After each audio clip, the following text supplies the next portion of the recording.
Something about the way you dance on me. I wanna take you by the hand and show your body off on the dance floor. Your body's calling me. What's up, everybody? It's your boy Sean Anthony. I'm a singer-songwriter from Brooklyn, New York, currently residing in Atlanta. How long I've been doing music? I've been doing music for a long time. I started when I was younger, like 5, but I really took it seriously in 2009 when I met up with a group of 3 other talented singers. We went our separate ways, but then I started coming out as a solo artist as of like 2010. So following that true love R&B path, My inspiration of starting music, honestly. And it's crazy to say, I tell people this sometimes. Some people understands it, but my inspiration was when I heard R. Kelly, I Believe I Can Fly. That song, and I know some people out there that know that song. Michelle, you know about it. We go back.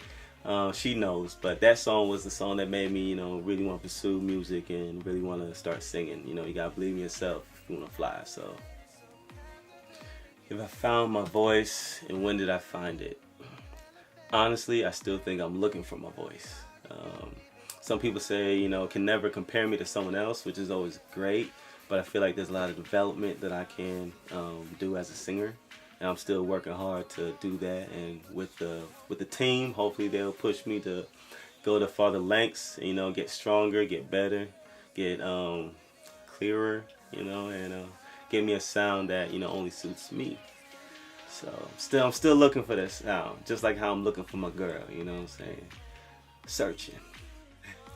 The genre that classifies my sound mainly would be R&B. That is my sound. I have a soft voice. I love singing about love. I love talking about love. I love preaching about love, so R&B is my sound forever and always. So my R&B inspirations, number 1 will be Boyz II Men. That's automatic. I'm still learning how they do the harmony arrangements. Number 2 would be Brian McKnight. I always listen to Brian McKnight. Crazy Love, Back at One, and Rough Ends. I don't know if people know about Rough Ends. Teddy Pendergrass, Marvin Gaye, even Blackstreet. Blackstreet was a great group too.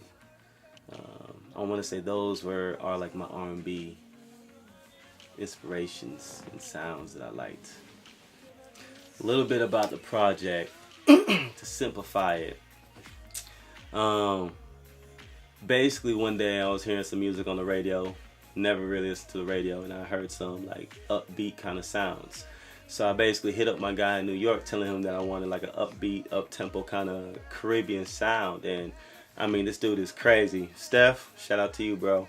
And within like less than a week, he was able to, present this project. And I had to bring a writer onto this project because I couldn't really write for it, you know what I'm saying? So I got one of my guys, Estevan, shout out to you, A1 writer. He heard the track and he was happy to be a part of it. And I had him writing on another project, and he actually used those words from an older project on this project. But the thing was, he started using the same cadence as the old project, so I had to help him out, a little bit, speeding up the tempo a little bit with how it sung, and then I came up with the hook, and then he at first just sang it, as a reference, but then I really liked what he did to it, so I had to put him on the song as a feature, because he did a great job with it. So I was like, yo, instead of using this as a reference, actually sing some parts and be a part of this project, and he was happy to be a part of it. At first, this was definitely going to be just a Sean Anthony track. Truth be told, when I was singing the song, I finished half of it, and then I got a cold. And I could not finish the song because, with allergies and the cold, and I wanted to get the song done with the deadline. And I spent more time listening to what, Estevan was doing to the song. And I said, if I could just bring him back and sing it, how he would normally sing it, because he just did it as a reference. So he didn't really take it seriously. It was just more so, here's the words, do what you need to do to it, do your thing. And then I brought him back here to record it in my humble abode, you know what I'm saying?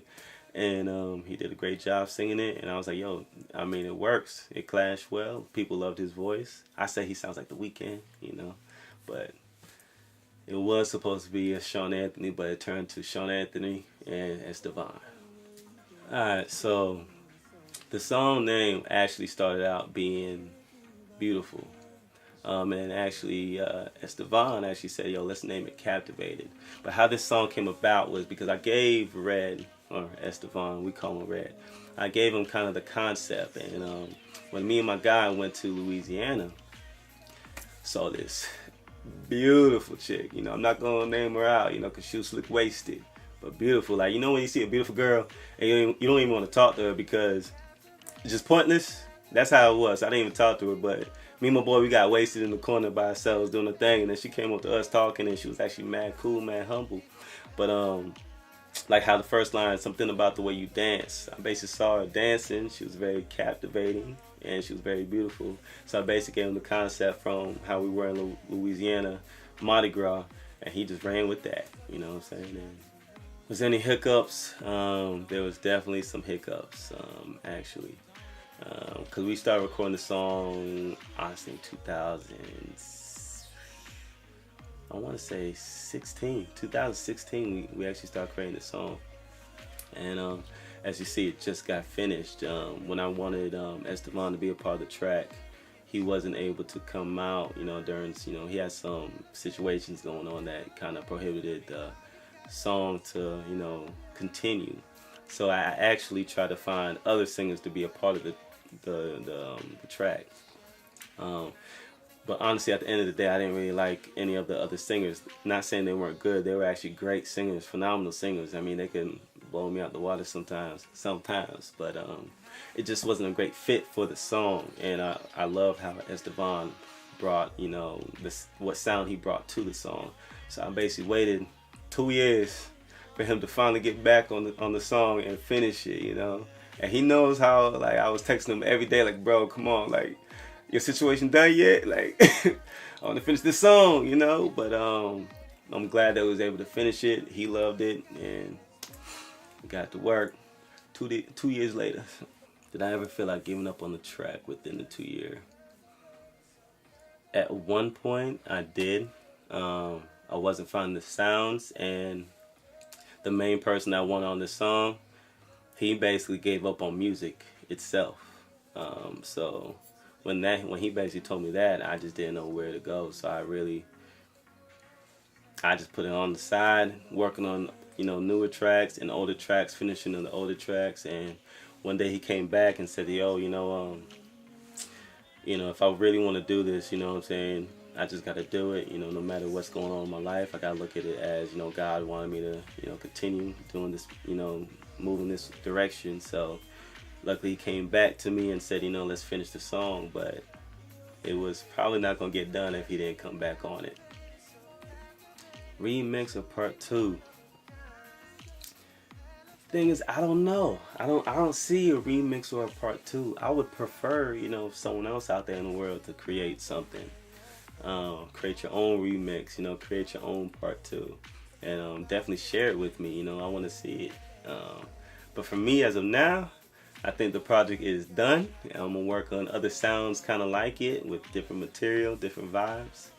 But no part 2s from me. But I want to hear it from y'all. Other than an artist, person would be Dr. Dre. If I can make that man listen to that song, man, I know my life gonna change in 30 seconds. Like that, man.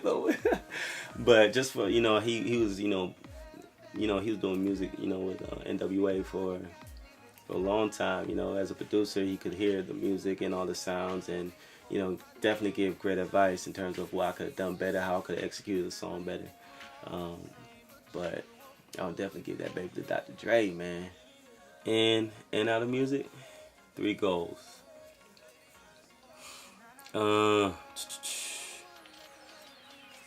Within music, my number 1 goal is being able to have my music be heard. And when I say heard,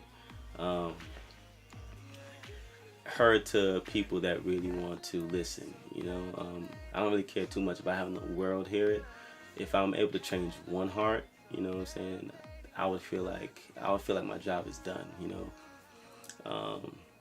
So that's one of my goals, is being able to at least change hearts, you know. Because I always say music has the power to change the world, and I want to be a part of that change. And if that change is with 1 or 2, 5, 10 people, I'm happy. Two, out of music, well, kind of in and out of music, I do want music to be a revenue that makes me branch out to owning my own business. Still kind of thinking of some business concepts. I can't really discuss that, but I definitely want the connections that music can bring to help me with my business ventures. Lastly,